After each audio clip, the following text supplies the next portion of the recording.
Hi guys, කොහොමද ඉතින් ඔයාලට ඔන්න අද අපි අලුත් vlog එකක් ගෙනල්ලා තියෙනවා ගොඩ කාලයකට පස්සේ. මේක ස්පෙෂල් vlog එකක්. මොකද අද මෙහෙට හිමත් වැටෙනවා. ඒ වගේම අලුත් අමුත්තු දෙන්නෙකුත් ඉන්නවා. අපේ චූටි පුතයි අම්මගේ පළවෙනිම ස්නෝ අත්දැකීම තමයි මේ. ස්නෝ කියන්නේ සීතල දෙයක් වුණාට අපි හතර දෙනා නම් මාරු විදියට ඒක එන්ජොයි කරවයි පේනවනේ. චූටි බබාගේ පළවෙනි ස්නෝ අත්දැකීම වුණත් එයත් හරි ආසාවෙන් ඉන්නවා. අම්මත් එහෙමයි.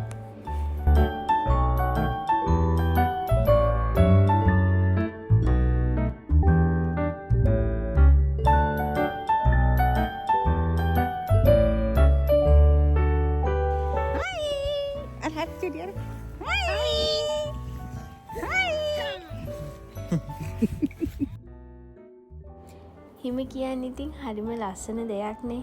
ඔන්න ඉතින් අපි දෙන්නත් චූටි බබාලා වගේ වුණා. ඔයාලා අපේ මේ වීඩියෝ එක බලලා එන්ජොයි කරා නම් කමෙන්ට් කරලා ලයික් කරලා ෂෙයා කරලා සබ්ස්ක්‍රයිබ් කරන්නත් අමතක කරන්න එපා. බයි.